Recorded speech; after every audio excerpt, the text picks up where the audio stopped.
Ya, bueno, buenas tardes, profesor Uldarico Malaspina.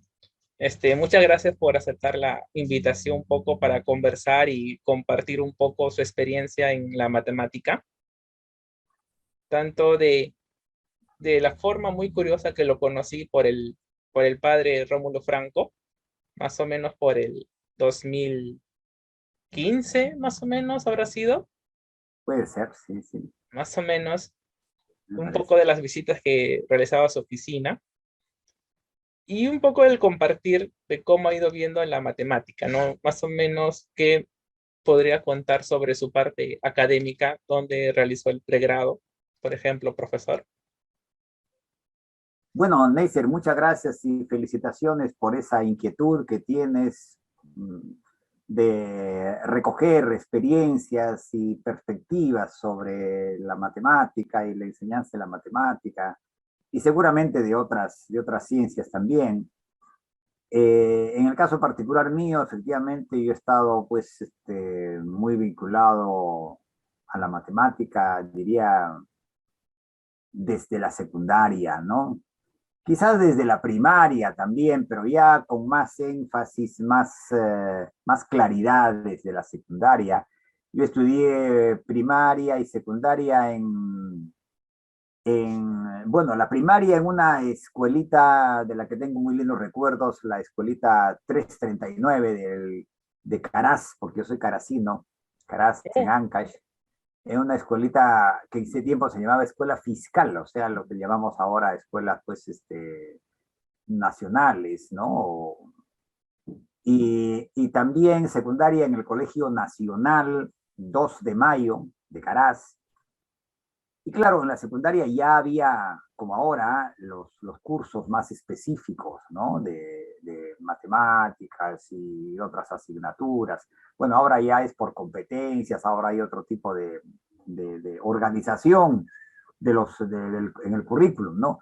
Pero habían pues, los cursos de matemáticas, de lenguaje y distintos otros cursos que estudiábamos ahí en la secundaria, ¿no? Se me fue aclarando más esta vocación por la matemática con los profesores que tuve en la secundaria, el profesor Lucio Huerta Ortiz y el profesor Marino, wow, Marino Luna, que despertaron mucho mi entusiasmo por la matemática. Yo diría en este momento algo que es muy cierto y sobre lo cual yo le pongo énfasis últimamente también. Digo mi entusiasmo, no digo mi vocación todavía, pero mi entusiasmo, porque, y eso es importante, ellos transmitían entusiasmo, pasión por la matemática, y esto es fundamental, creo, al enseñar matemáticas, ¿no? Eh, por eso, bueno, yo tenía en la secundaria vocación tanto para las letras como para las matemáticas, naturalmente. Y entonces, porque a mí me gustaba escribir, escribía un periódico que no era periódico moral, sino era un periodiquito impreso que lo vendíamos a 50 céntimos cada uno, ahí en el pueblito de Caraz, en fin, cosas de ese tipo. Entonces, mi padre quería que sea abogado y mi madre quería que sea médico, pero bueno, bastante. yo me fui a la Universidad Nacional de Trujillo a estudiar matemática pura. Y claro, mis padres me lo permitieron porque me dejaron absoluta libertad para decidir, ¿no? Tú decides, ¿no? Nosotros te manifestamos lo que queremos, pero tú decides. Así que yo estudié mi pregrado en la Universidad Nacional de Trujillo y tuve la experiencia muy aleccionadora de sentir un shock, un impacto muy fuerte porque yo iba de ser el alumno destacado, el capazote, como decían los alumnos, los compañeros en esa época, en matemáticas, que nunca sacaba una nota pues inferior a 18, ya 17 me sentía incómodo, ¿no? Pero llegué a la Universidad de Trujillo y yo no me había preparado para el examen de admisión porque por haber tenido el premio de excelencia, digamos, el primer puesto en todos los años, tenía el examen, estaba exonerado del examen de admisión, salvo que hubiera competencia pues entre los que iban a esa especialidad. Y no, nadie se presentó a matemática pura y yo tranquilamente no di el examen de admisión, no me preparé para el examen de admisión y tuve un shock fuerte porque todos los demás compañeros sí se habían preparado en academias o se habían, ya sabes cómo es eso. Y entonces desde la primera clase el profesor nos puso entró el profesor con un cuadernito medio viejito allí, medio amarillado, y me puso una factorización. A ver, factoricen esto en la pizarra. Y caramba, pues yo ni idea de cómo se podía factorizar ese polinomio realmente, ¿no? Le puse a pensar, no lo encontraba por ningún lado, y de pronto un compañero mío salió y escribió cómo estaba factorizado. Caramba, fue ya un primer impacto, decir, ¿cómo es posible? Y yo jamás he visto eso. Eso no estaba en el Baldor, que el Baldor siempre lo había devorado, seguramente. Pero bueno, a ese impacto supe reaccionar y me dediqué a estudiar, a leer mucho. Naturalmente decía, caray, ¿cómo me he metido a esto? Pero me gustaba, ¿no? Entonces, no pronto, pero en un par de meses creo que reaccioné y ya me sentí conmigo mismo cuando comencé a sacar pues un 15 por allí, un 16, hasta que logré sacar un 20 en un examen. Entonces ya, bueno, ya comencé a sentirme más cómodo y convencerme de que estaba en lo mío y en mi gusto, ¿no? Después realmente fui así. En la Universidad de Trujillo había algo que yo valoro mucho, que no hay, creo, ahora en las universidades. Ya en el siguiente año, porque era por años, en el siguiente, claro, se estudiaba por siglos, pero se hablaba de años. Ya, digamos, en el tercer ciclo, ya uno podía ser asistente de docencia, que en ese tiempo le llamaban ayudante de cátedra. Si es que tenía las mejores notas en determinado curso, ya podía ser. Y entonces uno podía hacer lo que ahora es el jefe de práctica en la Católica, o no sé cómo se llama en San Marcos. Ahora que se espera que el alumno esté en octavo o noveno ciclo para que sea jefe de práctica, algo así. Ahí no, yo al siguiente, yo ingresé a Trujillo al 65, 1965, y en 1966 ya estaba siendo ayudante de cátedra, ¿no?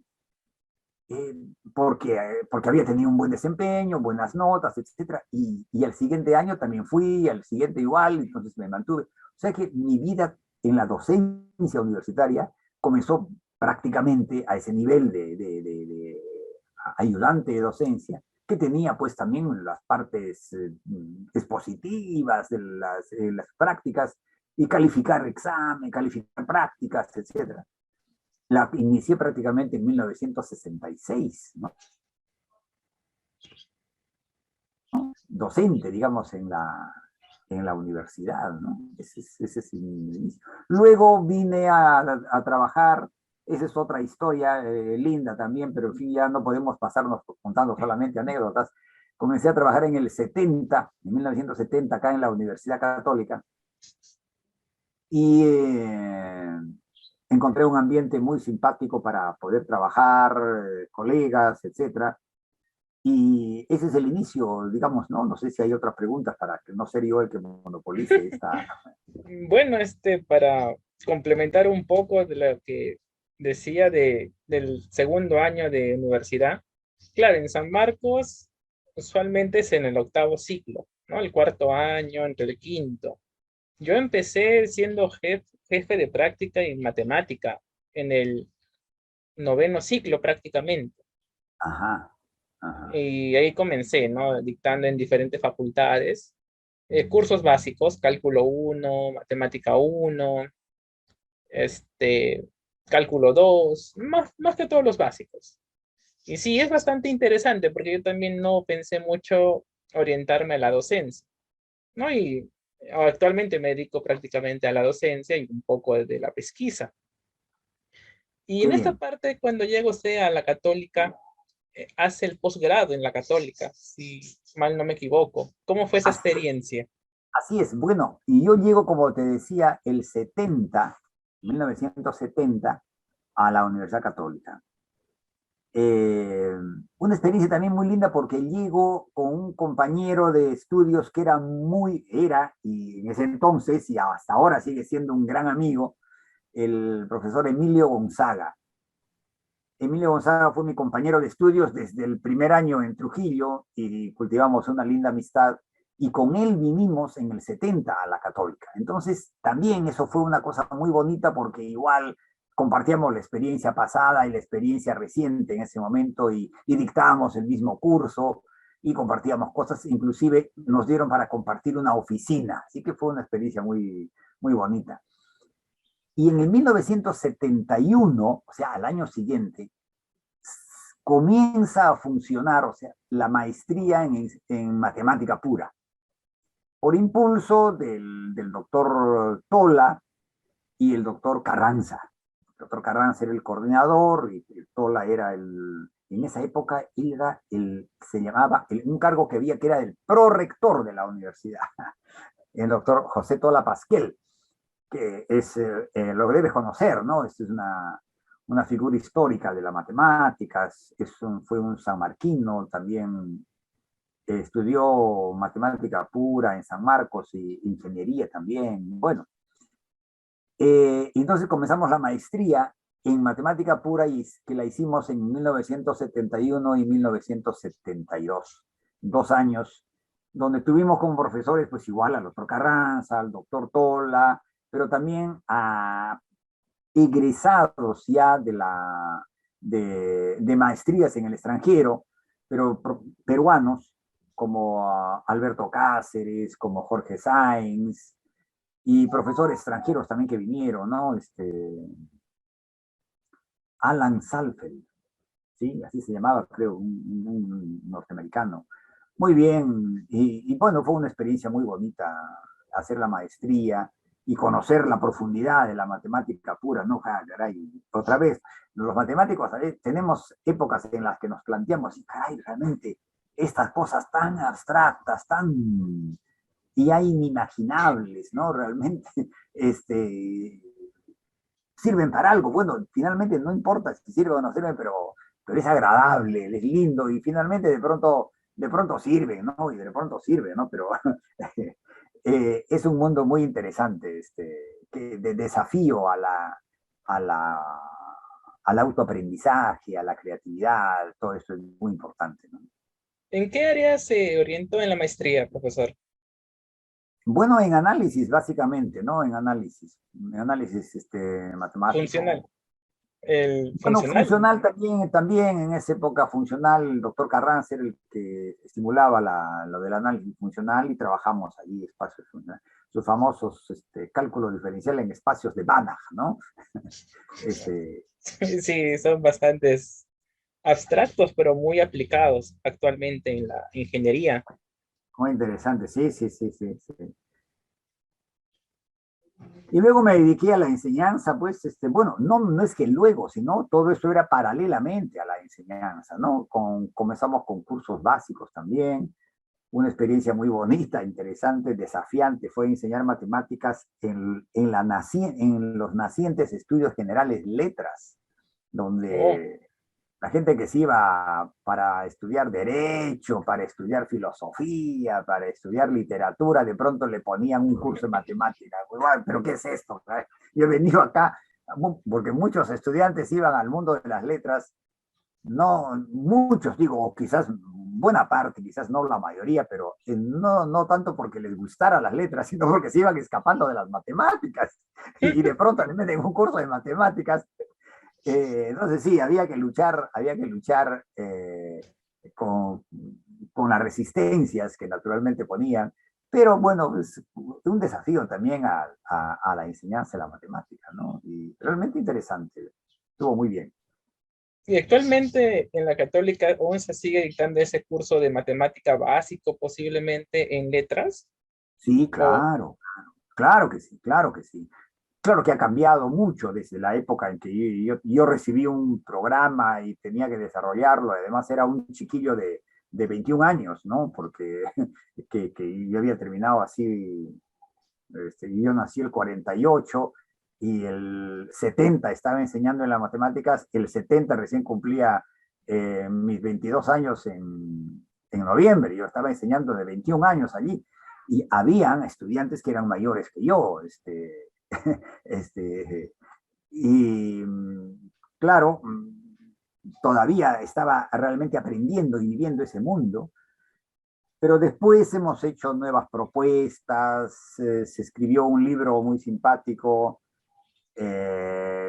Yo ya no estuve directamente en la redacción, pero sí en la propuesta de esa forma de llevar la matemática en estudios generales de letras, y terminó en un librito muy simpático que se llama Matemáticas para no matemáticos, ¿no? Que fue en coautoría con varios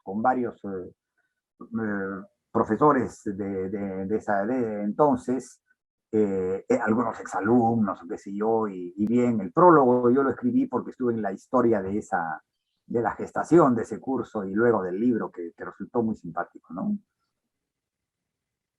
La profesora Gaita es la que, Cecilia Gaita es la que hizo de editora, digamos, porque compiló y puso lo suyo y salió una cosa bonita. Y cuando pasa el doctorado, ¿cómo fue la experiencia? Un poco la maestría, luego con el doctorado. ¿Con qué Bueno, mente? ahí hay una historia interesante porque, porque uno de los deleites que tuve fue cuando comencé a enseñar un curso de matemática para economistas, directamente en la Facultad de Ciencias Sociales. Uy, perdón, a ver. Oye, suspende un ratito porque por un asunto que después te voy a explicar, tengo que contestar Ya, alguna. Ya, no, pero yo estaba ya. contestando. Ya. Bueno, como te estaba comentando, cuando fui a enseñar un curso de matemática para economistas en la Facultad de Ciencias Sociales en la especialidad de Economía, me encontré con un gran reto, porque, claro, yo estaba, digamos, ya en la onda de enseñar matemáticas a los futuros ingenieros o a los futuros matemáticos o a los futuros científicos en general. Y entonces, de alguna manera, se planteaban problemas o se hablaba un lenguaje coherente con esto. Sin embargo, cuando fui a economía y comencé a darme cuenta, pero este problema no le va a interesar mucho al estudiante de economía. Y claro, mientras buscaba y mientras pensaba si trabajaba un problema parecido a los que yo había trabajado para los estudiantes de ciencias, realmente me daba cuenta, verificaba que no era lo que ellos necesitaban. Entonces me puse a leer libros de matemática para economistas, me puse a leer libros de economía, comencé a asistir a las clases de maestría en economía en la misma católica. Pero eso de asistir me comenzó a despertar el gustito por la economía, pero me di cuenta que asistir solamente muy fácilmente se dejaba uno ganar por las obligaciones. Y entonces al siguiente año postulé a la maestría, ingresé a la maestría y comencé a hacer la maestría en economía, ¿no? Esa es parte de mi historia y me entusiasmó mucho. Y hubo un curso muy interesante en Trieste, lo cual debe conocer en el ICTP, el International Center for Theoretical Physics. Es un centro que dice Theoretical Physics, pero es realmente muy amplio. En ese tiempo lo dirigía Abdus Salam, que fue después un premio Nobel en física, y sacó unos cursos de un mes cada uno sobre economía matemática. Así que yo postulé, resulté uno de los ganadores y estuve 2 meses en Trieste haciendo cosas de economía matemática que me abrieron un mundo que realmente decía, caramba, la economía matemática es casi matemática pura, realmente hay cantidades de cosas increíbles en la economía matemática. Y entonces volví con mucho entusiasmo a querer hacer nuevas cosas, pero claro, la formación no es lo mismo, además 2 meses no era suficiente, yo mismo necesitaba hacer más. Y entonces postulé una beca a Alemania para un doctorado en economía, ¿cómo se llamaba?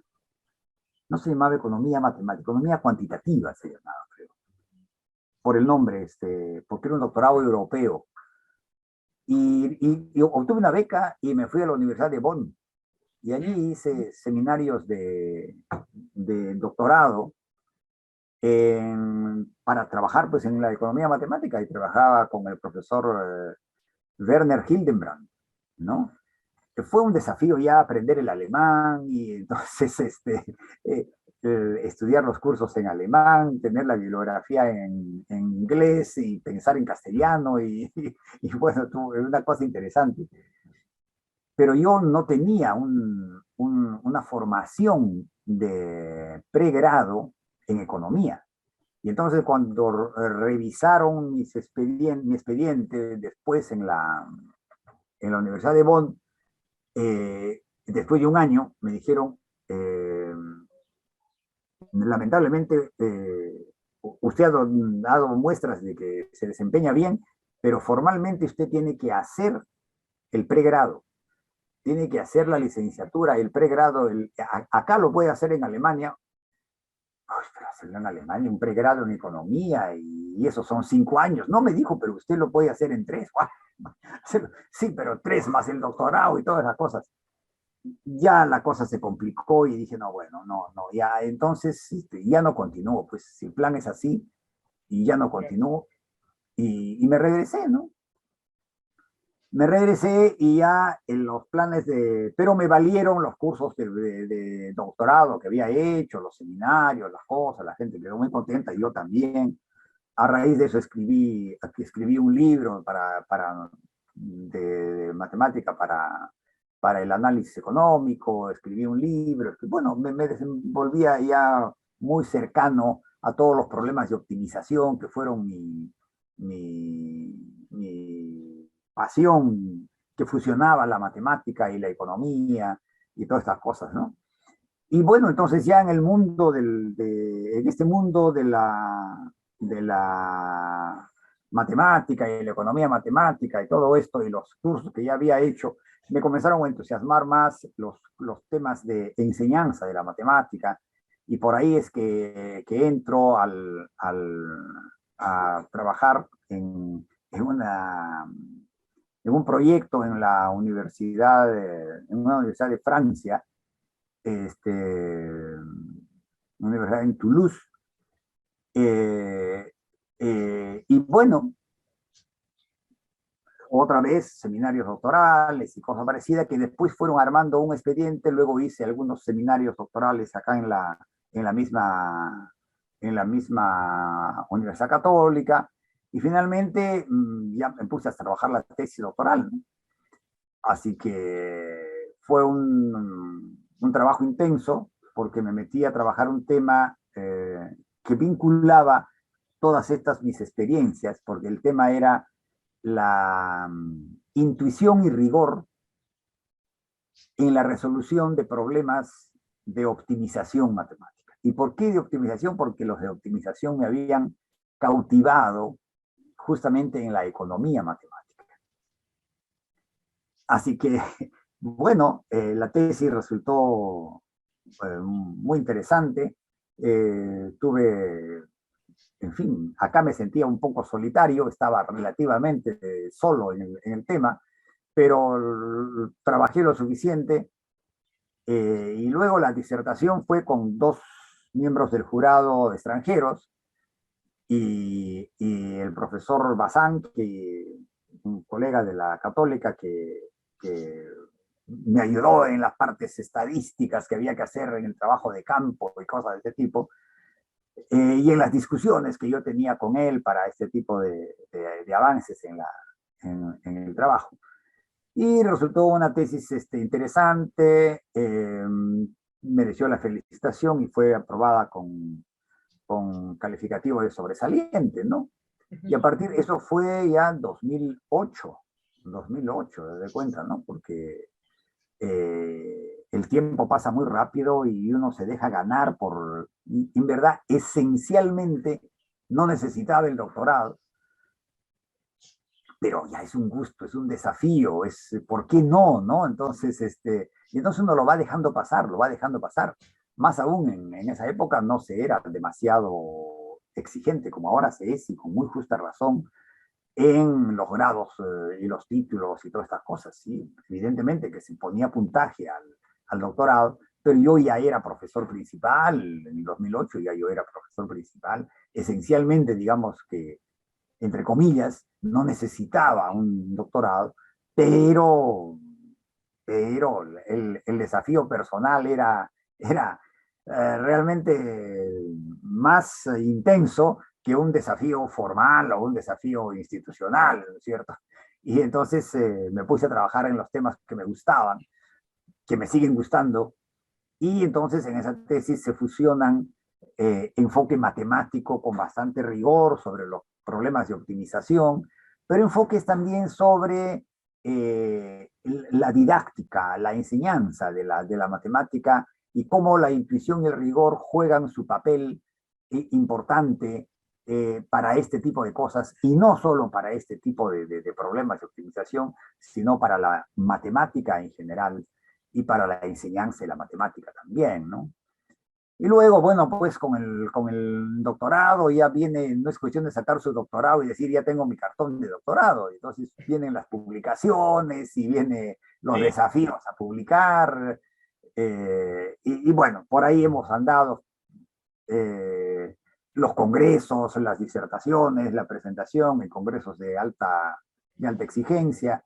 Estuve en un congreso internacional de matemáticos, esto que organiza pues la Unión Internacional de Matemáticos en la India, ¿no? Eso fue en el 2010, donde di una comunicación oral también precisamente sobre problemas de optimización y su enfoque en una perspectiva de acercamiento a lo intuitivo, ¿no? Que está tan poco atendido en la enseñanza de las matemáticas. Y luego en otros congresos sobre enseñanza de la matemática, etcétera, ya muchas ocasiones interesantes de intercambiar ideas con grandes personalidades, ¿no? Pues más o menos, por ahí va haciendo memoria, voy respondiendo a tu pregunta. Del doctorado, de su formación. Pero entonces, como usted se orienta más a la parte, digamos, educativa a nivel universitario, ¿cómo ha ido viendo en este lapso de años o décadas la enseñanza de la matemática o el crecimiento de la matemática en el Perú, ¿no? O en la católica, ¿no? Que ha tenido más cerca a los estudiantes de generación en generación. Bueno, yo creo que a nivel universitario el Perú no es ajeno a un problema muy generalizado, que es las clases magistrales, ¿no? En la universidad lo que prima, lamentablemente, son las clases magistrales. Ni San Marcos ni la Católica son excepciones para esto, ¿no? Y hay esfuerzos. Ahora se están haciendo cambios en el currículo de los estudios generales ciencias, por ejemplo, también de los estudios generales letras, creo, en la Católica. No conozco el detalle de los cambios, pero no deja de haber por ejemplo, la clase magistral. Pero, por ejemplo, se está introduciendo o se ha introducido en estudios generales ciencias las prácticas dirigidas, que antes solamente habían en letras, ¿no? Antes en ciencias solamente era clase magistral y al siguiente sábado o cada 15 días una práctica calificada. Y entonces el alumno iba después de la clase a ver cómo se las arreglaba y a resolver los problemas de la práctica calificada, y después venía el examen. En fin, eso tiene su importancia, porque es muy desafiante para el alumno. Pero caramba, ahí es casi dejarlo que luche con solo con sus propias fuerzas, ¿no? Porque el profesor puede enseñar muy bien, pero siempre le queda al estudiante un mar de dudas. La clase magistral muchas veces no se pregunta porque el alumno se inhibe, no tiene la suficiente, por más confianza que uno les dé, trata de darles, el alumno de pronto se anima. Yo los animaba mucho a hacer preguntas. De pronto preguntaba a alguien algo. Y yo les conversaba, a ver, ¿alguien más tenía la misma pregunta? Sí, sí, a ver, levanten quienes se han preguntado lo mismo. Y algunos levantaban la mano, era más de uno tenía la misma pregunta, pero no la hacían, la misma duda. Bueno, si no tenían cómo, si no era una pregunta para ustedes, den la respuesta. Porque si no tenían la pregunta, si para ustedes eso no es una pregunta, una duda, es porque la tienen clara. A ver, ¿cuál sería la respuesta? No, no, tampoco, no sé, sí, preguntaría también. Bueno, se dan cuenta. Bueno, hay cosas así, ¿no? Y yo he tratado de interactuar mucho, pese a tener la clase magistral, porque trataba de interactuar mucho con mis estudiantes. Trataba de hacer lo menos magistral posible, lo más interactuada posible. Pero en fin, eso hay que cambiar, es un reto naturalmente para la vida universitaria. Y todo depende de la forma en la que uno vaya llevando, ¿no? Mi experiencia poco a poco ha ido cambiando, pues también como profesor en la universidad, desde mis primeras clases en 1970, en los estudios generales letras, que eran también expositivas, y yo seguía el molde conservador, podría decir tradicional, de que el buen profesor es el que explica todo, lo cual no es cierto, ¿no? Yo creo que el buen profesor no es el que explica todo, el que explica todo y muy claro. Y yo creo que eso no es necesariamente un buen profesor. Un profesor tiene que hacer que el alumno piense, tiene que hacer que el alumno pregunte, tiene que hacer que el alumno se apasione con aquello que está siendo enseñado por el profesor, ¿no? El buen profesor tiene que despertar emociones, tiene que despertar entusiasmo, y no solo explicarlo todo, al contrario, dejar ocasiones, momentos para que el alumno haga preguntas,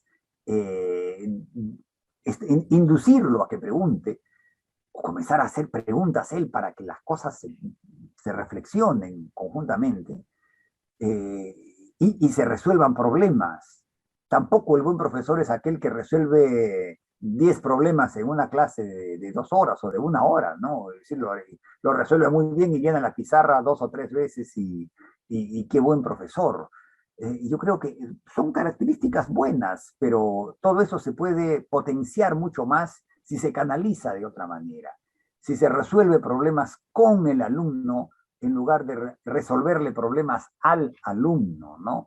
Estas cosas son sumamente importantes y ojalá que se puedan ir llevando a cabo en la vida universitaria y en la vida escolar, en la enseñanza desde los primeros grados, ¿no? Claro, en los primeros grados y en la secundaria, teóricamente hablando, no se enfatiza la clase magistral, pero, pero también es el profesor el que le dice todo al alumno, que cómo lo va a hacer, que cómo lo resuelve, y no, hay que dejar que el alumno piense, hay que estimular el autoaprendizaje. Eso es sumamente importante. El autoaprendizaje no se va a poder estimular si es que no se estimula a que el alumno haga preguntas, se haga preguntas, a que el alumno invente sus propios problemas.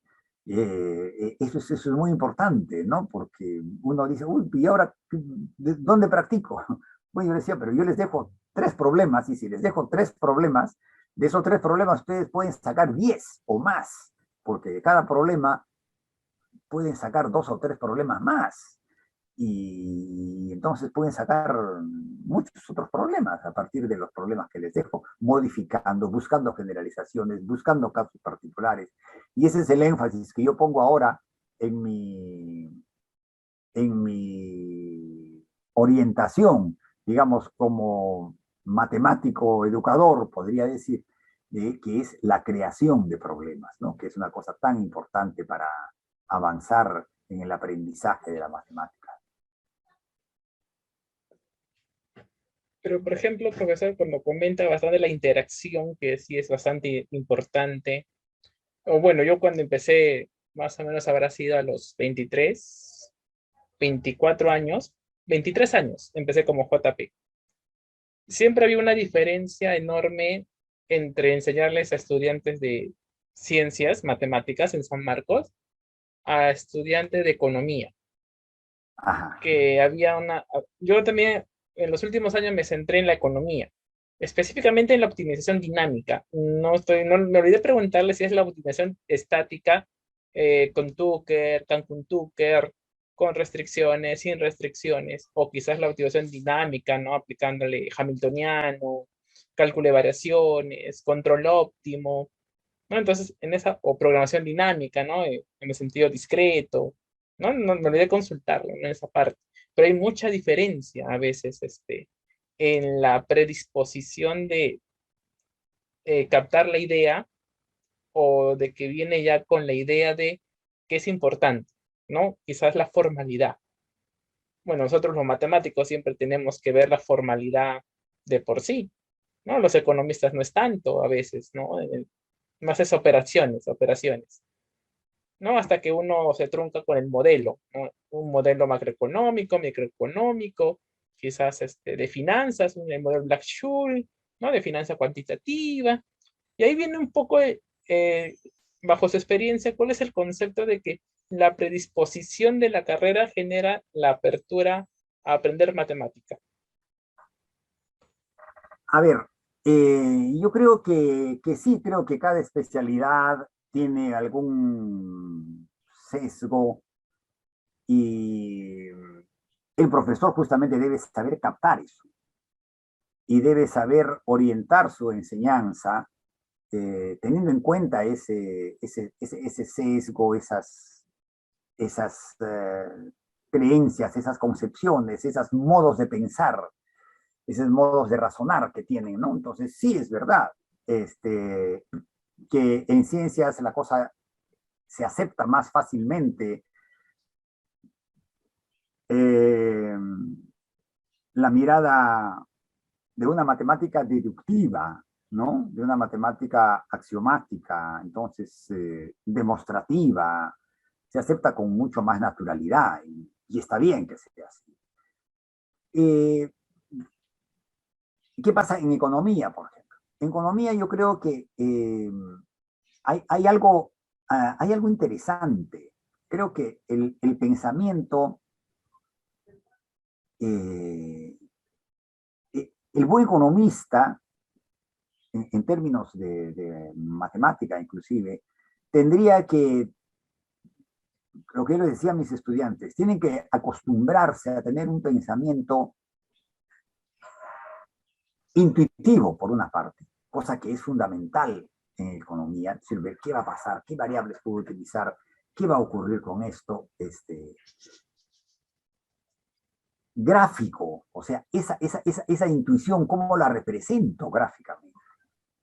Y entonces sí, que acá las curvas, que la IS, que la LM, sí, pero ¿qué están diciendo exactamente?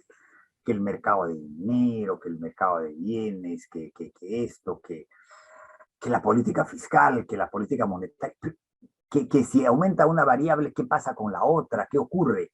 Allí hay cuestiones intuitivas que se pueden percibir, por decir así, en el mercado, se pueden percibir en la cancha, ¿no? Pero hay que llevarlas a lo gráfico y hay que llevarlos a lo formal. Y entonces, por ejemplo, en esto de la estática comparativa, de los multiplicadores y de los efectos que hay en las políticas fiscales, en la política monetaria, etcétera, a mí me pareció realmente sorprendente cómo todo eso era el teorema de la función implícita en varias variables. Y en mi libro de Matemática para Análisis Económico hago una explicación así, pero minuciosa, del teorema de la función implícita con esto de la estática comparativa. Porque entonces allí está habiendo un nivel de rigor, pero el economista no puede quedarse en ese nivel de rigor, porque se puede, o sea, digo no puede quedarse, no digo que no lo tenga, pero como que si no lleva ese rigor a plasmarlo en, algo gráfico, bueno, el teorema de la función implícita en varias variables, en 4 o 5 n variables, no se va a poder representar gráficamente, pero va a poder hacer una representación simplificando el modelo y trabajando con 2 variables, ¿no es cierto? Entonces, saber que allí hay algo más profundo, pero que al mismo tiempo está reflejando cosas de la realidad, del mundo, del mercado, de la cosa práctica, de la política que están manejando concretamente en su país, por ejemplo, ¿no? Bueno, todas esas cosas son realmente maravillosas en relación a la belleza de la matemática, porque esto es algo que muy pocas veces también se enfatiza, cómo se debe aprender disfrutando de la matemática y se debe enseñar disfrutando de la matemática y que el alumno perciba que el profesor disfruta de la matemática, ¿no? Y que aprenda a disfrutar de la belleza de la matemática, ¿no? Y parte de su belleza es estas secuencias clarísimas, rigurosas, que llevan a un lo que queríamos demostrar, pero de sus aplicaciones, y sus aplicaciones, caramba, inesperadas y sorprendentes en campos en los que uno no se... Cuando yo estudié el teorema de la función implícita en análisis real, ni remotamente me imaginé, y nadie me lo dijo, que podía tener aplicaciones en la teoría económica y podría tener aplicaciones en cosas tan concretas como la política fiscal y la política monetaria, por ejemplo, en la economía de un país, ¿no? Ese es pues parte de la belleza de la matemática, ¿no? Profesor, pero cuando usted habla bastante de economía, ¿no entró alguna vez a la parte econométrica? Tiene parte de optimización, ¿no? Y tiene bastante del álgebra, ¿no? Matrices. ¿No llegó a abordar un poco más la econometría? Como, No, no, no, no, no. Econometría lo vi solamente en los cursos de econometría que tuve que llevar cuando hice maestría en economía, ¿no? Pero después no me apasionó. No, no, no me han apasionado nunca los muchos cálculos, los numeritos, las tablitas, eso no, no, no me ha apasionado mucho. No he entrado por ahí, que sí lo valoro muchísimo y es sumamente importante. Tan importante que ahora pues el avance de la inteligencia artificial y todo eso es a partir de esto de la Big Data y todo este tipo de cosas, ¿no? Eso es esencial. Pero no entré por ese mundo, ¿no? sí, Pero la porque, digamos, optimización sí, ¿no? La optimización es algo que sí, lo que tú decías, y yo la que he trabajado más con los estudiantes ha sido naturalmente la optimización estática, pero en el curso de matemática para economistas, yo fui el que introduje la optimización dinámica y he dado en pregrado, he dado cursos, he dado como parte del curso de economía, de matemática para economistas, he dado capítulos de cálculo de variaciones y de teoría de control, ¿no? Y bueno, se ha trabajado cosas muy, muy, muy simpáticas allí, ¿no? Porque hay modelos importantes de la economía que juegan con la economía dinámica, ¿no? Y están muy sí, relacionados, pues están relacionados. O sea, el que no tiene experiencia en economía, en optimización estática, difícilmente va a entender los problemas de optimización dinámica, ¿no? Eh, eh, claro, sí es bastante, por ejemplo, de optimización. Me acuerdo que en el 2017 regresé de Canadá de una pasantía de investigación. Ahí me acuerdo que dicté un poco, un mes lo reemplacé al profesor en dictando cálculo, que era para literatos, psicólogos, lo de letras prácticamente, pero llevaban cálculo, y un cálculo relativamente fuerte, ¿no? Más o Una menos variable, como, en una variable. sí, de una variable. Era un Claro. cálculo uno para ingeniería, lo llevaban psicólogos, ¿no? Entonces, Wow. y yo regresé de Canadá y dicté matemática 2 para economía. En ese momento fui tiempo completo, un contrato por tiempo completo, y tuve el curso de matemáticas, era un curso muy denso, porque empezaba con integrales, luego pasaba un poco de topología, de la topología abordé cálculo vectorial, derivadas parciales y optimización estática, ¿no? Dos variables. Y luego multiplicadores de Lagrange. Entonces, yo hice unos apuntes de clase de todos los temas que me exigía que yo dictara.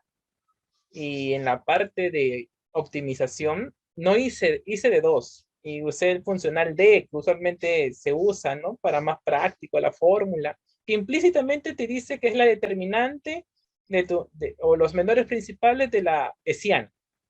De la Y me matriz acuerdo, hessiana, claro. claro, luego lo extendía a n variables y ya era más abstracto, la matriz orlada.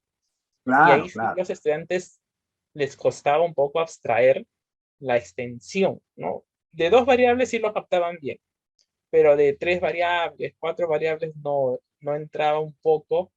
Era operativo, sí, era bastante operativo, pero la abstracción sí costaba bastante. Y eso, Sí, sí, sí, claro, claro, y claro. era bastante Pero enorme. eso es importante también en la formación del economista, ¿no? En mi libro que te comento, no sé si tú lo ¿Mm? conoces, el libro, de Matemática para el Análisis Económico.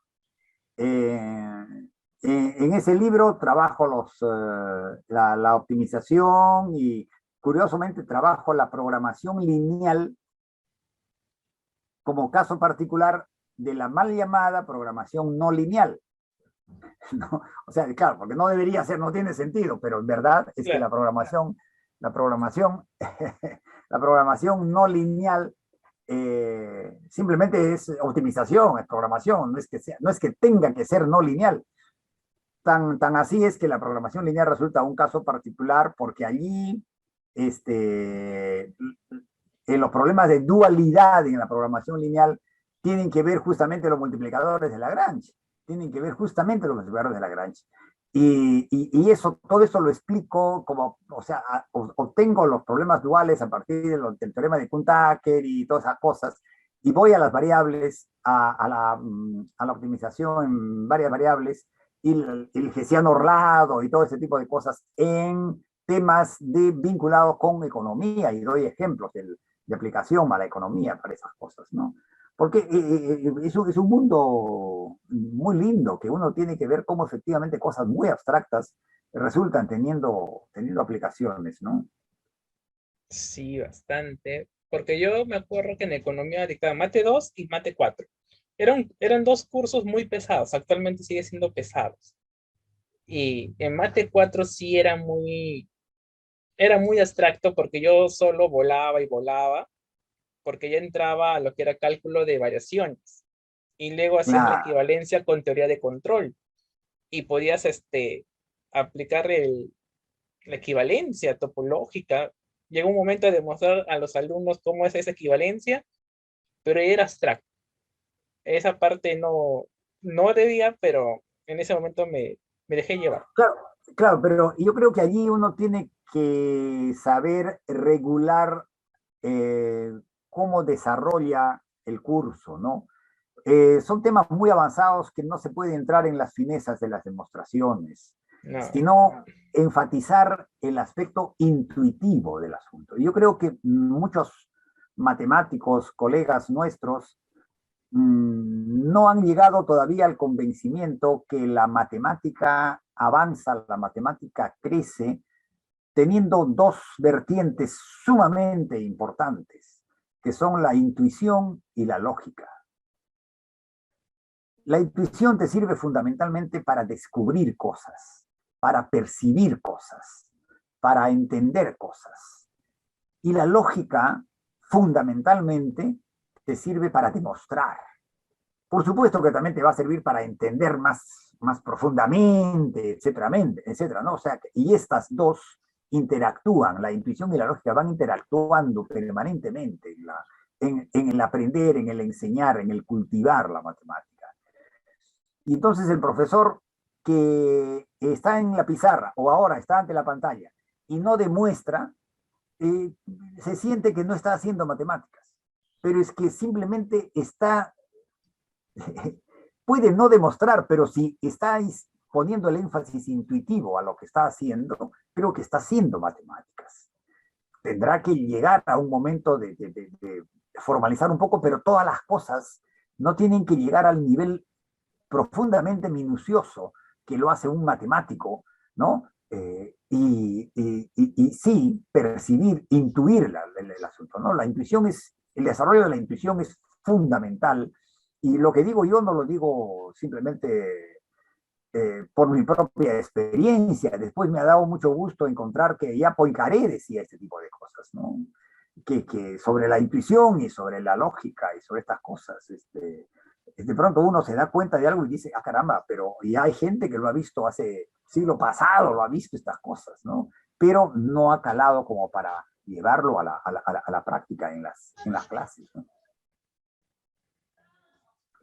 Acá, profesor, entonces, bajo esta reflexión de mucho de la interacción que hay que tener con los estudiantes, por ejemplo, usted se jubiló en el 2019, ¿no? Llegó a ser profesor emérito. Así es, Y sí. bueno, y 2020 entramos en pandemia total, en cuarentena total. Entonces ya la virtualidad, que actualmente ya vivimos una virtualidad prácticamente, o un poco que se va a intentar ahora, a partir del 2022, un poco el modo híbrido, ¿no? De virtual, presencial. En el 2020, ¿cómo usted hubiera visto la educación, ¿no? Universitaria bajo la perspectiva virtual, ¿no? De una clase virtual mediante Zoom, el Meet o el Jitsi, ¿no? Diferentes plataformas de Sí, reuniones. claro. ¿Cómo usted lo Bueno, hubiera abordado? yo el 2020 ya no he dado clases en la universidad, pero he trabajado en cursos de formación continua de profesores, eh, con un equipo de exalumnos de la maestría en enseñanza de la matemática. Y hemos dado cursos a profesores de Lima, de Jaén, de Utcubamba, de Huancavelica, en fin, de Chichapoyas, de Tumbes, de distintos lugares, precisamente gracias a las plataformas virtuales, ¿no es cierto? Hemos podido llegar a muchos profesores. Y hemos diseñado cursos que son cursos taller, un poco difícil hacer un curso taller vía Zoom, ¿no? Pero afortunadamente el Zoom tiene la opción, por ejemplo, de armar grupos de trabajo. Y entonces sí es posible, y por eso es que trabajo con un equipo de exalumnos ya graduados de magíster. Eh, y entonces hemos hecho diversas modalidades, pero por ejemplo una es comenzar, claro, eran clases de 4 horas diarias, de 4 horas, un sábado con 4 horas, ¿no? De 8:30 a 12:30. Esto no se puede hacer quizás en la universidad, pero lo comento como una forma de trabajo que eventualmente se puede ver cómo se adapta, cómo se hace en las clases de 2 horas, en fin. Pero claro, con clases de 4 hacíamos esto. Una primera parte había, por ejemplo, el énfasis era talleres sobre creación de problemas como parte de la enseñanza de las matemáticas. Lo hemos hecho para profesores de primaria y para profesores de secundaria, en grupos distintos, ¿no? Entonces, una primera parte, hablarles de lo que significa esto, qué significa crear problemas, dar una especie de charlita, no muy amplia ni de mucha duración, pero a lo más de unos 40, 50 minutos, y yo daba esa charla, muchos ejemplos de problemas que han creado niños, problemas que han creado profesores, etcétera, etcétera, y qué se puede hacer con esto y cómo podemos modificar este problema, etcétera, etcétera.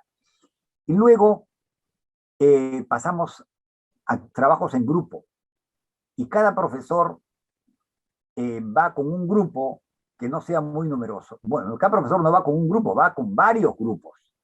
Cada profesor, cada integrante del equipo docente que le llamamos nosotros, que somos 5 en total, va con 3 o 4 grupos y va saltando de grupo en grupo, eso permite el Zoom, saltando de grupo en grupo. Y ya con anticipación se les ha enviado una ficha de trabajo donde se les ha planteado un problema para que ellos lo modifiquen. Bueno, primero lo resuelvan y luego lo modifiquen y vean cómo hacen adecuaciones con un nuevo problema para un determinado año de secundaria o para un determinado año, grado, se dice ahora, de primaria.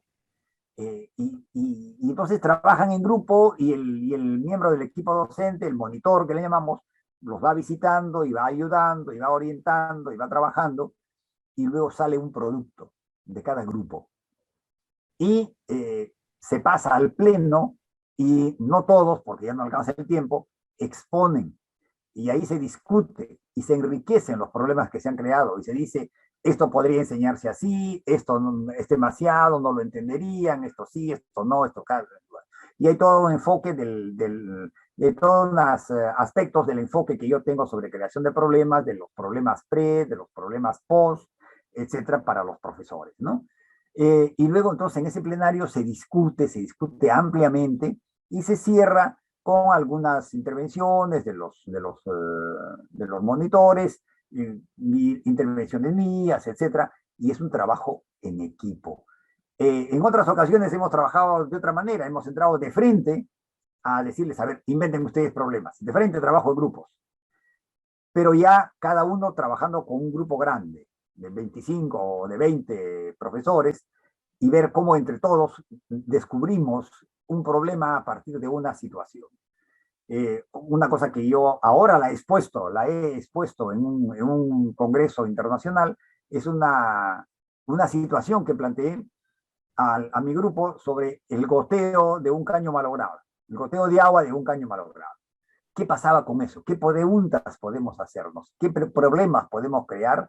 Y finalmente salen pues cosas interesantísimas, el estudio de la función lineal, la continuidad, la pendiente, en fin, hay una serie de discusiones sumamente importantes a partir de una situación muy concreta. Cosas de ese tipo, seguramente que me habría imaginado o habría intentado hacer en la universidad, pero es distinto hacerlo con un aula en donde uno puede tener cierta libertad que hacerlo en un aula que es una de 20.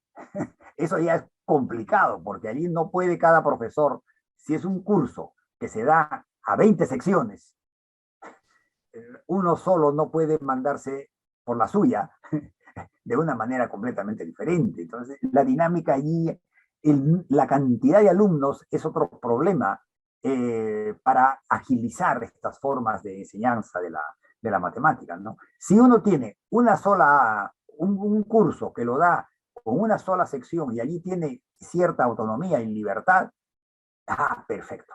Eso sí me gustaba cuando yo daba clases para matemática para economistas, por ejemplo, porque allí, digamos, entre comillas, podía hacer lo que quería, ¿no?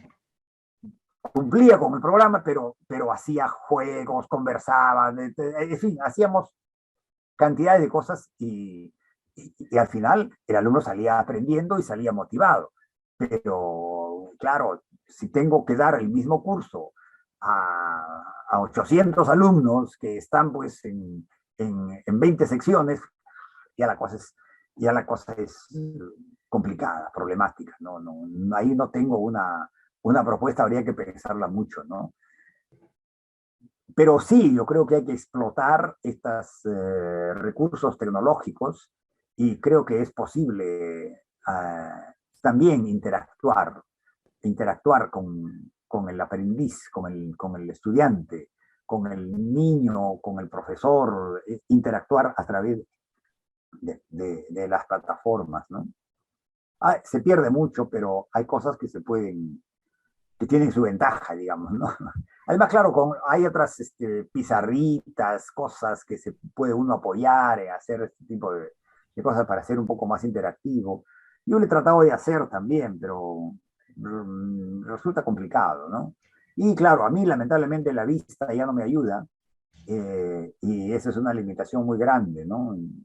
Para mí yo hubiera sufrido mucho si hubiera tenido que enseñar, dar clases a mis alumnos en la universidad con estos recursos por mis problemas de la vista, ¿no? Ya hay que manejar muy intensamente, muy intensivamente todo esto y no me da la vista para eso, ¿no?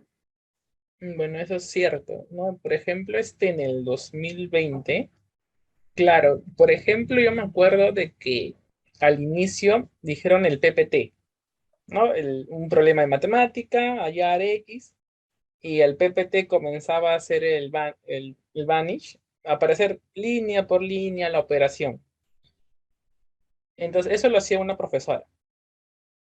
Por mi parte, como me llegaron a mandar una tablet, claro, usé una pizarra virtual que parecía tipo Paint, ¿no? Tenía colores, ¿no? Entonces, y yo pegaba el enunciado y con la tablet, el lápiz, comenzaba como si fuera una pizarra, ¿no? Paso a paso, pero Claro, el alumno veía, este, la creación del número, de la variable, claro, se ve el recorrido del lápiz, digamos, ¿no? claro, ¿no? Y eso en el estudiante, yo me acuerdo de que yo reemplacé a la profesora. Entonces la profesora hacía el PPT, ¿no? Exponía, y yo vine con la pizarra y veían el escrito. Y se ve que hay una diferencia en la percepción de que cómo se está haciendo paso a paso. Como que es algo más cálido o algo más que el estudiante siente que va viendo el desarrollo del problema, ¿no? Claro, Entonces, ahí viene como una parte perceptiva, ¿no? Aparte que sea la distancia de la clase virtual, ¿no? Marca bastante ese, sí, digamos, definitivamente. recordatorio de lo presencial. Aún en las clases presenciales, por ejemplo, yo usaba muy poco o nada el PowerPoint, ¿no? Muy poco o nada, ¿no? Sobre todo, por ejemplo, en los cursos de matemática para economistas, no usaba el PowerPoint, ¿no? Porque como tú bien dices, que el alumno vea que el profesor piensa en la pizarra. Esto es esencial, que el profesor piensa con los estudiantes en la pizarra. Y entonces llegar y escribir un problema. Y después, ¿y cómo podemos resolver ese problema? ¿Y qué podemos hacer? ¿Y qué dices tú? ¿Y qué dices él? Y comenzar a escribir. Y escribir lo que el alumno dice. Y comenzar a seguir el razonamiento del alumno y hacer esto. Eso no lo puede ser un PowerPoint. Y entonces ahí escribir y trabajar y ver, bueno, muy bien, esa interacción es la que se puede lograr. En alguna medida se puede lograr con estas pizarras así especiales, que el alumno vea, que el profesor escribe, eso es muy importante, ¿no? Creo que la tecnología tendrá que ir avanzando para que se agilice mucho más esto, ¿no? Claro, eso es bastante, porque ahora con la parte híbrida, ¿no? Que un poco intenta ver la relación entre estudiantes y el profesor. ¿Cómo usted estaría viendo una evaluación adecuada en la etapa de la virtualidad? ¿No? Claro, a veces antes era la hoja, desarrollaba, pues daba al profesor su examen, pero en la parte virtual, es bastante complicado. Por ejemplo, el que el estudiante enfoque la cámara a sus manos, a la hoja, y uno lo vea desarrollando, ¿no? Un poco intenta minimizar el hecho de que pueda ser un fraude en su desarrollo o tenga un apoyo externo, ¿no? Entonces, ¿cómo se podría ver una evaluación un poco más sincera del autoaprendizaje del estudiante, ¿no? Ya que se tiene Sí, muchos recursos informáticos. de apoyo, de soporte. Sí, sí, sí. Eso, la verdad que no lo he pensado. Yo creo que hay muchos recursos tecnológicos. Algo que es lamentable tener que considerar es esto, ¿no? Es esto de estar previendo todas las situaciones que podría utilizar el estudiante para hacer trampa. Entonces ya está uno, digamos, partiendo de entrada de que ese estudiante no tiene la solidez moral como para ser honesto. Ya estoy partiendo de eso, y a eso me parece atrevido. Porque claro, en la presencial también hay algo de eso, naturalmente, porque hay alguien que los cuida, uno se pone individualmente, que no se copien, etcétera, etcétera, ¿no? Pero ya con los recursos tecnológicos un poco descarado, un poco más ofensivo, diría yo, ¿no? Que pon la cámara acá, que se esté viendo tu mano, que hay una cámara en la espalda, que en la pantalla siempre puede estarse viendo, que no haya, que le preguntas a alguien, que otro te resuelve. Sí, ahí hay un desafío fuerte, eh, porque no sé cuál es la mejor manera de... Podríamos pensar, qué sé yo, en Alemania, mi experiencia en Alemania fue bien interesante, bien chocante, por ejemplo. El alumno ingresa a la universidad desde que estudia. Uno va y cómo se matricula, cómo me matriculaba. Porque yo hice algunas cosas. ¿Cómo se matricula uno? Uno llena una hoja y pone todos los cursos que quiere, finalmente. No. O sea, eh, y después averigüé. Y para el pregrado, en los 2 primeros años hay un paquete de cursos. Y entonces tú puedes estudiar los cursos que quieras. 2, 3, 4, 5, 8, los que quieras, no importa. Al siguiente ciclo también los que quieras, puedes llevarlo otra vez, no sé qué, no te toman examen. Al final de los 2 años, ahí viene el asunto. Terminas tus 2 años y entonces tienes que dar una prueba del Grundstudium, de los estudios básicos. Tienes que dar una prueba. Y tiene que ser una prueba escrita y una prueba oral. Yo no sé cómo habrán habilitado esto en Alemania en esta época, pero acabo de recordar que es una modalidad interesante para no tanta tensión, ¿no? Pero claro, también es otra idiosincrasia, otro modo de ser de los alemanes, ¿no? En el Perú no sé cómo sería eso, pero vale la pena recordar este tipo de propuestas.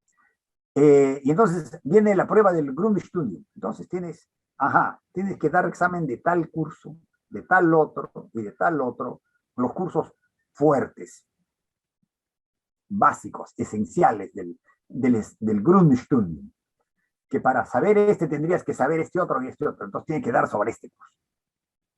Prueba escrita y prueba oral. Y ahí se define. Por eso es que en los 2 años de estudios tú puedes haber estudiado lo que quieras. Y vas y a una clase del profesor que quieres, y después cuando te toma examen, no se sabe pues qué profesor es el que, o qué equipo del profesor te va a tomar la prueba, ¿no? Y después es para los Hauptstudium, los estudios siguientes, los 3 años siguientes, es igual, ¿no? Entonces, eh, eso simplifica mucho y es un desafío a la autoformación.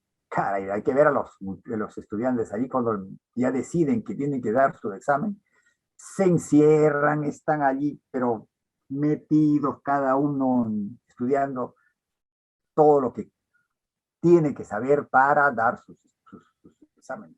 ¿Cómo se puede hacer eso a través de todo esto? No sé, pero es un desafío que podría, que seguramente que lo están estudiando muchos especialistas en evaluaciones y en los recursos técnicos que hay. Sí, es difícil sugerir formas porque uno no... ¿Qué formas va a sugerir uno? La experiencia que tengo es los recursos que tuvimos que usar cuando organizamos en el Perú, en el 2020, la Olimpiada Iberoamericana de Matemáticas. Y entonces sabía que tenía que ser virtual, porque en plena pandemia no podía hacer eso presencial. y la sede fue el Perú. Bueno, era el Perú la sede. Iba a ser presencial en Perú, se nos desarmó todo. Y casi no se hace, pero finalmente convencimos a las autoridades del ministerio y se realizó. Y había que realizar, y cada país tenía que, o sea, los estudiantes daban la prueba en sus países, o ni siquiera en sus países, porque habían integrantes de delegación, por decir, de delegación de México, por decir algo. Podía haber un integrante de la delegación de México que estaba pues en Estados Unidos o que estaba en España, pero, pero era integrante de la delegación y tenía que dar la prueba. Y entonces, total, fue un desafío muy grande que lo vimos en equipo y finalmente, claro, también las Olimpiadas, las de otro ámbito, la internacional y las del Cono Sur, etcétera, se han estado haciendo virtuales y teniendo algunos recursos que, como tú bien dices, poner la cámara, que no haya nada que se pueda tener siempre en la pantalla, que es lamentable, pero como digo que es lamentable porque hay como un supuesto de partida de que el que está dando la prueba no tiene esa integridad moral como para ser totalmente honesto, ¿no? Pero bueno, así es el asunto. Pero, por ejemplo, hablamos de evaluación, ¿no? A los estudiantes.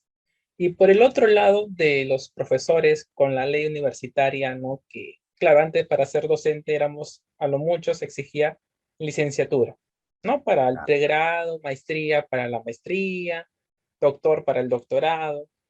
Ahora, con la ley que nos exige ahora ser magísteres, ¿no? Como mínimo, para ser docentes universitarios, ¿en qué, o sea, cómo se ha visto esta exigencia, ¿no? Dentro del aporte de la docencia? No, a mí me parece bien, a mí me parece bien, porque si hay las posibilidades de profundizar conocimientos y de hacer maestrías y doctorados, pues hay que hacerlo y eso me parece que la universidad no debe descuidar su rol de formación y de investigación. Y para estos dos roles es muy importante tener buena calificación académica, ¿no? Para que el docente pueda formar bien a sus estudiantes y pueda no solo enseñar, sino también enseñar lo que investiga. Y por otra parte, enseñar a investigar, ¿no? Y todo esto creo que hacer una tesis de maestría, tener la experiencia ya de investigación, eso es muy, muy importante para un docente universitario. Lamentablemente, todo tiene sus degeneraciones. Y entonces, de pronto alguien obtiene una maestría sin mayor esfuerzo, pues porque se matricula y hace cualquier cosita y los cursos son un poquito light y la tesis es otra cosa light, pero finalmente tiene un cartón. Por eso es tan importante la evaluación de universidades, para que estas cosas no ocurran. Por eso es tan importante que haya supervisión de la calidad universitaria. Eso para mí es esencial. Si no, todo esto resultan requisitos en el papel, ¿no? Eso es fatal. Pero enhorabuena que se exija, ¿no? Pero que se exija igual. Esto no puede ir independientemente de la supervisión y de la evaluación de la calidad en las universidades. Claro, eso sí es bastante cierto, ¿no? Bueno, yo me acuerdo que empecé la maestría porque tenía que empezar como buen estudiante de ciencias básicas, ¿no? Es prácticamente una predisposición a seguir obteniendo los grados, ¿no? Y así hice la maestría, me fui a Canadá, luego continué, aún no empieza el doctorado, debería empezar ya el doctorado, antes que me gane el tiempo, como usted comentaba, pero siempre formando, ¿no? En esa parte, ¿no? Bueno, al final yo me orienté más a ecología, epidemiología, matemática, en eso orienté mis tesis, y optimización, más porque entré a la Facultad de Economía a dictar. Entonces ya me iba orientando más a esas formalidades y que a veces son necesarias, ¿no? Cuando uno hace ya modelos o la idea de introducir el estado estacionario de tu modelo, ¿no? Y meter, tienes la solución cualitativa, ¿no? Que es el comportamiento de las soluciones a largo plazo, y lo complementas con el método numérico, ¿no? La aproximada, Ajá, computacional, ¿no? Para ver la parte abstracta y la parte gráfica, ¿no? Que es importante en un modelo no lineal, ¿no? Porque claro. lineal podemos obtener la solución analítica. Y explicar eso cuesta a veces en cualquier área, ¿no? El concepto de estado estacionario o punto de equilibrio, o el estado de equilibrio, es bastante complicado a veces el abstraerlo, más que la parte operativa, ¿no? Del jacobiano, de la Claro, pero determinante. por ejemplo, en esto del equilibrio, eh, cuando enseñaba ecuaciones diferenciales y análisis cualitativo, ese tipo de cosas, la gente se sorprendía que antes de entrar al detalle, antes de entrar a los diagramas de fase y todas esas cosas, pero antes de entrar a esas cosas, decía, bueno, ustedes, ¿qué entienden por equilibrio? Y si hay varios tipos de equilibrio o no. ¿Ustedes creen que puede haber un equilibrio estable y un equilibrio inestable? Es decir, que lo piensen sin tener el estudio de que, cuando lambda es mayor que uno, que no sé cuánto, que aparentemente eso queda simplemente como una receta, pero que se piense, por eso ahí voy a la intuición, ¿no? Entonces, ¿cómo es un equilibrio inestable? ¿No? No tenemos que ir a los valores propios ¿no? Para examinar el equilibrio, si es estable o inestable. Uno puede ver situaciones en la vida real concretita, sencilla, de equilibrio inestable y de equilibrio estable y ver qué es lo que puede ocurrir. Este es el aspecto intuitivo que te digo yo que se tiene que estimular en el que enseña y en el que aprende y luego ver y constatar que las cosas que hace van coherentes con esa intuición que ha podido percibir en la realidad, ¿no? Y eso es quizás lo más complicado de cimentar en los estudiantes. Claro, pero primero tiene que cimentárselo Sí, el profesor, ¿no? Porque curiosamente el profesor ha aprendido también de otra manera, ha aprendido sin que su profesor le estimule este tipo de pensamiento, este tipo de énfasis en lo intuitivo. Entonces él tiene que autoaprender a manejar estas cosas. Esto es para que no resulte pues un círculo vicioso, ¿no? Esto, ¿no? Yo enseño como aprendí, entonces voy generando toda esta cadena y hay que dar saltos y hay que convencerse de que hay otras formas, ¿no?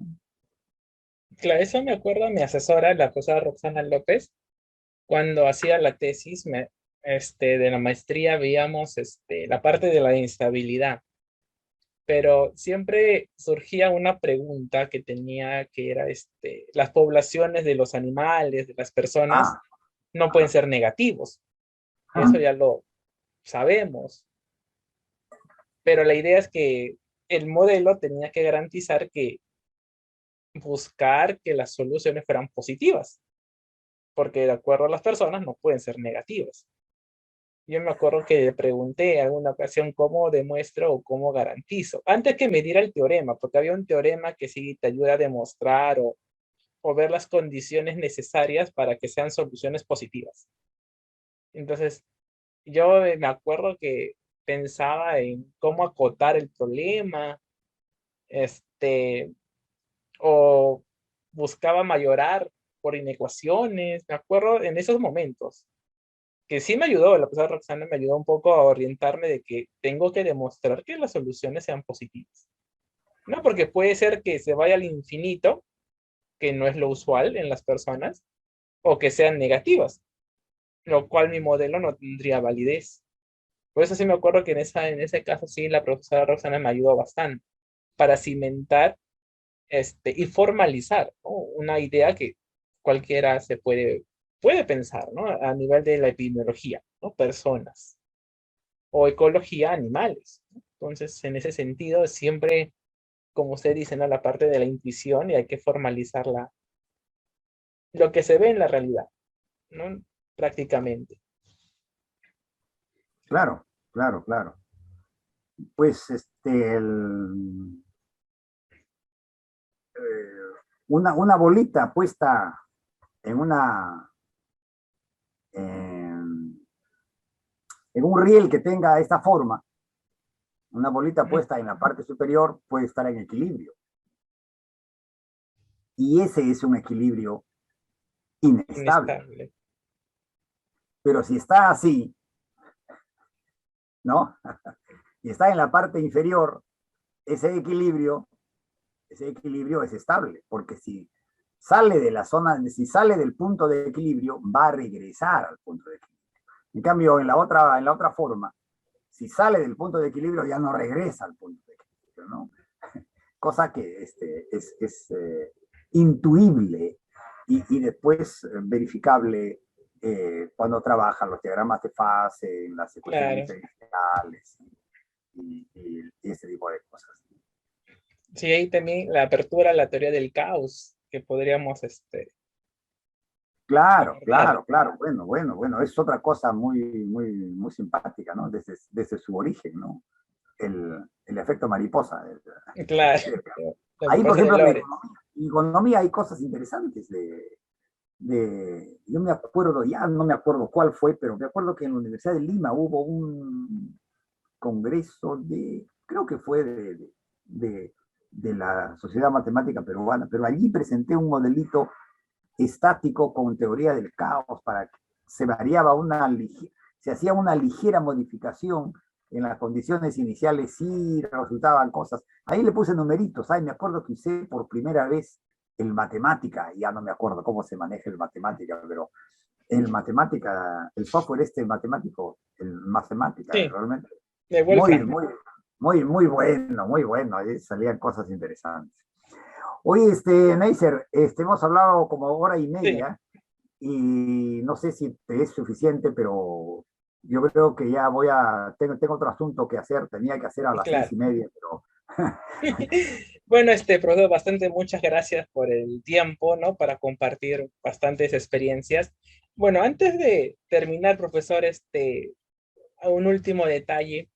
Por ejemplo, profesor, actualmente, ¿cómo usted podría o qué mensaje diría para motivar a estudiar matemática a los jóvenes o a las personas?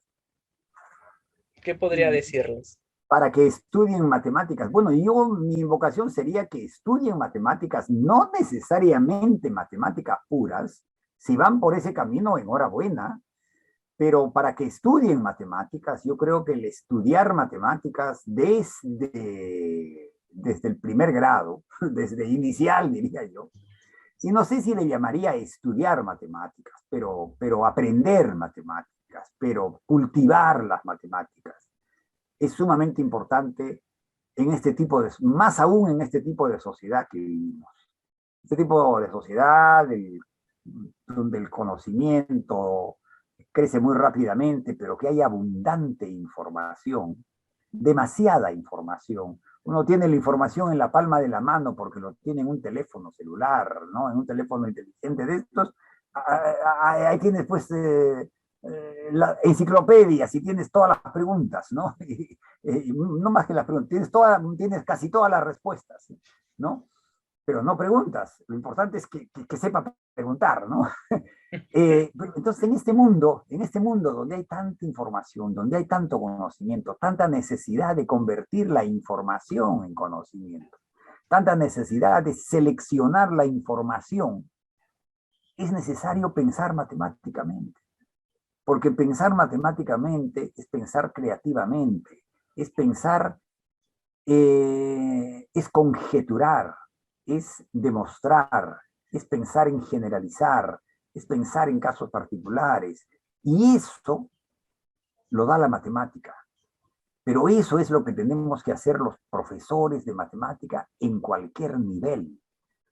Y entonces, yo no diría que debemos buscar un estudiante de matemática pura que sea un experto en hacer demostraciones y en profundizar pues teorías muy abstractas y que no tenga esta mirada global de la matemática, que no tenga esta intuición desarrollada, intuición científica, intuición matemática, esta creatividad en la matemática. Yo creo que son aspectos fundamentales en el estudio de la matemática, en la enseñanza de la matemática, en el aprendizaje de la matemática y disfrutar de la belleza de la matemática, ¿no? Yo creo que esto es fundamental, ¿no?